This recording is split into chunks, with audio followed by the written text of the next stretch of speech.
গরু মোষে কারবারের সঙ্গে যারা ডাইরেক্টলি ইনডাইরেক্টলি যুক্ত এবং তারা মনে করছে কি গরু মোষের বিজনেসটা আবার সেরকমভাবে চলবে, তা চলবে না।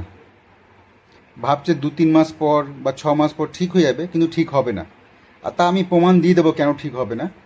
হতে পারে আমি পরে ভুল প্রমাণিত হতে পারি, কিন্তু 90% চান্স আছে যেটা আমি বলছি সেটাই হওয়ার চান্স বেশি। তাই আমি প্রমাণগুলো স্টেপ বাই স্টেপ দেবো, খালি ফুল ভিডিওটা দেখো আমি কি বলছি। বিজেপি গভর্নমেন্ট 2014 পর থেকে যে ডিসিশনগুলো নিয়েছে তার প্রত্যেকটা আমি চ্যাটজিপিটিতে বার করেছি, বার করে লিখে রেখেছি। প্রত্যেকটা পড়ে পড়ে শোনাবো। শুধুমাত্র একটা ডিসিশন যেটা আছে সেটা রিটার্ন করেছে বিজেপি গভর্নমেন্ট, মানে উইথড্র করে নিয়েছিল, সেটা হচ্ছে কিষাণ আন্দোলন। কিষাণ বিল লাগু করেছিল, আর কিষাণ আন্দোলনের কারণে, বিপুল কিষাণ আন্দোলনের কারণে সেটা কিন্তু বিলটা আবার উইথড্র করে নেয় বিজেপি গভর্নমেন্ট।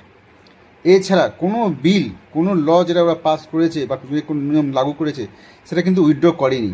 তাতে মানুষের অনেক অসুবিধা হয়েছে, কিন্তু সেই অসুবিধা নিয়ে তাদের কোনো মাথা ব্যথা নেই। তাদের পার্সোনালি বিজেপি গভর্নমেন্টে অনেক লসও হয়েছে, কিন্তু সেই লস নিয়েও তাদের মাথা ব্যথা নেই, তারা ইমপ্লিমেন্ট করেছে। প্রথম যেটা করেছিল সবার ফার্স্ট যেটা এসে, অনেকগুলোই আছে তার মধ্যে যেটা মেন যেটা বলছি লোকে মনে থাকবে সেগুলোই বলছি। জনধন যোজনা 2014-তে সবার জিরো ব্যালেন্স অ্যাকাউন্ট খুলেছিল। তারপরে ছিল ডিজিটাল ইন্ডিয়া 2 নম্বর 2015-তে, সবাই ফোনপে গুগল পে খুব বেশি করে ইউজ করছিল। অপোজিশন অনেক বিরোধ করেছিল, কিন্তু তাও কিন্তু সেটা ভালো সফল হলো। নোটবন্দি, জিএসটি 2017, 370, যেটা সবচেয়ে মানে ইম্পর্টেন্ট ছিল। বিপক্ষ বলছিল কি বিজেপি গভর্নমেন্ট 500 বছর রাজত্ব করলেও 370 সরাতে পারবে না, কিন্তু 370 সরিয়ে ফেলেছিল। 3 তালাক, যেটা বলছিল কি বিজেপি গভর্নমেন্ট কোনোদিন পারবে না করতে, সেটা করে ফেলেছিল। অগ্নিবীর যোজনা, রাম মন্দির, যেটা সবাই বলতো কি তারিখ নেই বাতায়েঙ্গে, রাম মন্দির ওহি পে বানায়েঙ্গে, যে নানাটা সবাই দিত। 2024 রাম মন্দির প্রতিষ্ঠিত করে।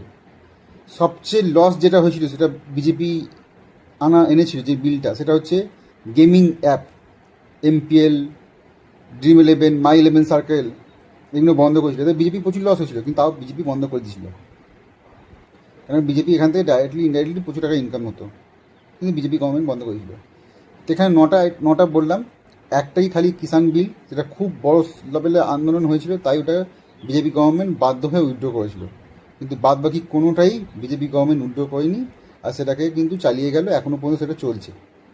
তো যারা ভাবছে কি 1950-এর নিয়মটা বিজেপি তুলে নেবে ওয়েস্ট বেঙ্গল থেকে, আবার গরু মোষ আগের মতন কেনাবেচা হবে, সেটা কিন্তু হবে না। চান্স 90।